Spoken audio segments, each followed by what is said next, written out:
Welcome to what I would say is the camera comparison of the year. We got the three companies that I would say make the best smartphone cameras, and these are pretty much their best models. Welcome to Huawei P40 Pro versus Galaxy S20 Ultra versus iPhone 11 Pro Max. Students, to get one thing straight, the P40 Pro strength is ready in photos, but just before we get to that, the company have made improvements to video too. All three phones can record 4K video at 60 frames per second. The Samsung can even do 8K, but that comes with its own set of caveats, and I wouldn't really recommend using it anyways when you're just filming standard video in the daytime. But the main differentiator is really just the style that each company's opted for. iPhone sticks closest to reality, Samsung takes that reality and adds a little bit of extra vibrance, and Huawei's is just a little bit different. Gone are the days when Huawei just took the saturation slider and worked it up to max settings. The P40 Pro's output, if anything, is actually the least saturated. In a lot of cases it's similar to the iPhones but almost a little bit fainter, and if you look at the bright areas you can see it does occasionally overexpose. This brightness though may well be in part because of its huge camera sensor, which lets a ton of light in, and so when you're in the dark this potential weakness turns into a strength, and it's pretty much a case of the darker you go the further behind the other two. So let's go really dark, the kind of darkness where Samsung's video is looking like a pot paw or E of pixels, and the iPhones, well, you can barely see anything. I'm also going to drop the prices of each of these phones on screen right now, just the UK price, just to give you an idea of how they stack up relative to each other. The P40 Pro is also very snappy when focusing. The phone has a new actor phase detection autofocus system, but to be honest the iPhone can keep up and can actually do so with a smoother focusing system. Samsung's phone has improved since launch, but I mean it's not great, and here's some selfie video. It's kind of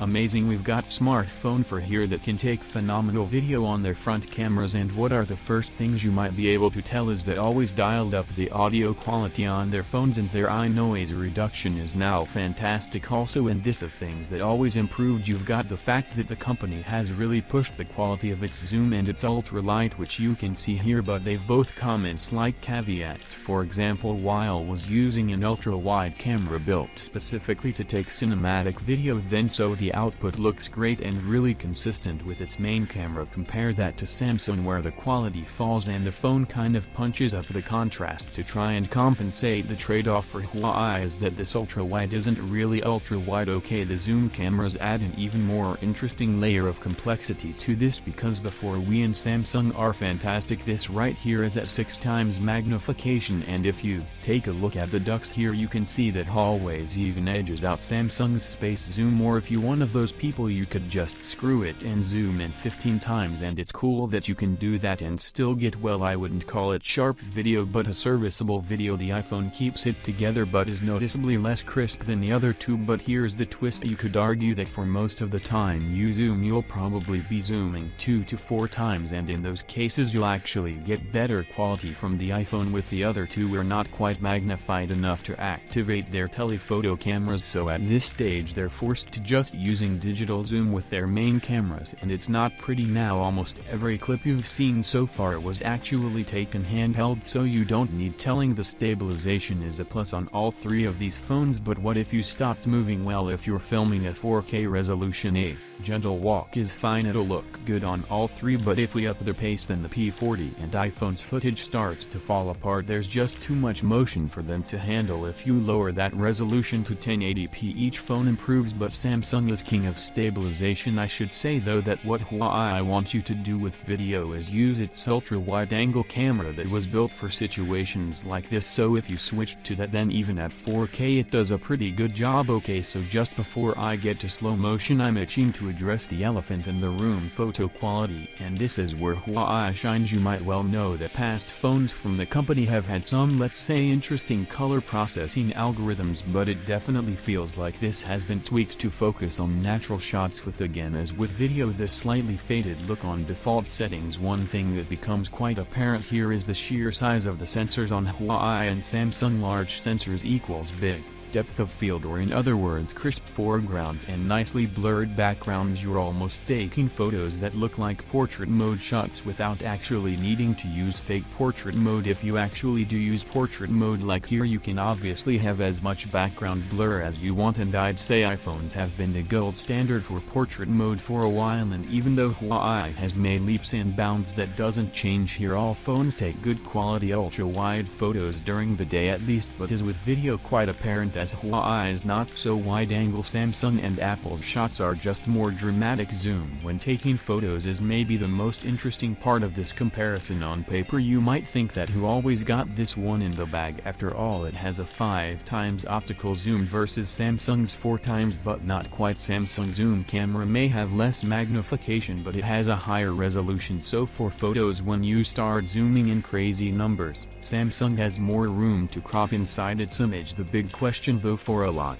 of people is which one captures more detail. The Huawei has a 50 megapixel main camera, Samsung has a 108 megapixel one, and Apple 12. So if you take a max resolution shot on each and crop all the way, and the result is about what it sounds like on paper. But here's the thing, almost all the time you won't be capturing max resolution photos. They take time to process, they suck up a ton of your storage, and they have less dynamic range. So by default all phones are set to a much lower resolution, 12.5 megapixel on Huawei and 12 for the other two. So in terms of general photo detail there really isn't that much in it. But wait, there's another twist. A lot of the photos I take, and I'm sure are the ones that you take, they're not in ideal lighting conditions, and as soon as you start moving away from daylight, hallway steamrolls. If we crop into this shot here, there's an immediate difference in how much information is being captured. If we go darker, that trend is somewhat exaggerated again.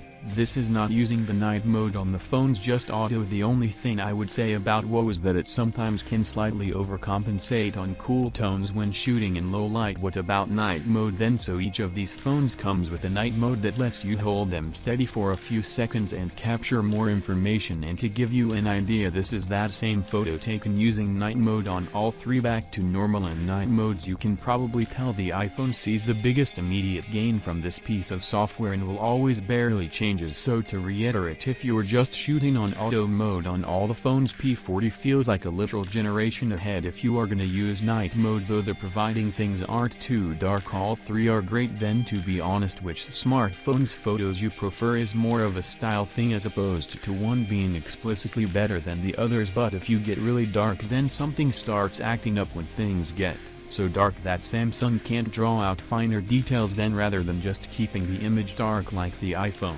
does, it has a tendency in night mode to just brighten anyways, and I think it looks pretty odd. I tried this on both Exynos and Snapdragon S20 Ultras and they behaved similarly. No, this image was taken in almost pitch black. You can't tell. Nightmare on smartphones is getting good, but what I wanted to show here is how always focused on making all of its cameras good, not just its main one, but for example flicking into ultra wide. The difference is just phenomenal, especially when compared to the iPhone, and I love this idea that I can use whichever lens I want to suit the shot I'm trying to capture, as opposed to feeling like I need to use my main camera because my ultra wide sucks. The same goes for zoom. This is using the 5 times zoom in pitch black, like I couldn't see what the P40 Pro is seeing right now. The S20 Ultra and iPhone aren't too pretty. However, there are two ways to deal with the dark. One is night mode, sure, but the other one is flash, and Chloe has added an insanely bright flash module onto its phone. Of course bright is good, but if it's too bright and the software doesn't deal with it accordingly, you end up with photos like these. The camera tends to severely underexpose to try and compensate for the extra brightness. The detail is still there. If you manually brighten it, it looks good, but no matter how hard I tried to take this photo, it would always come out dark on Huawei. Alright, let's slow things down for a minute. Literally all three phones can take slow motion footage to varying degrees. You've got continuous slow motion up to 240 frames per second, and I think on balance the iPhone takes the nicest looking slow motion footage, but the other two can do something that the iPhone can't: shoot bursts of super slow motion footage. And you're only telling that the P40 Pro has inherited the frankly nuts super slow motion from the May 230 Pro last year. It's so slow it is unreal. You could almost say it's borderline boring to watch, but with this kind of frame rate your entire perspective on the world is different. Apple and Samsung also also let you take slow motion on your front cameras. It's cool to have. I guess I've not used it once outside of a testing environment, but that brings me to the front cameras generally, and it's never been a closer battle when it comes to selfies. Huawei edges out on detail, but for most people I don't think that's a biggie for front-facing photos, and they've all got an awesome selfie portrait mode.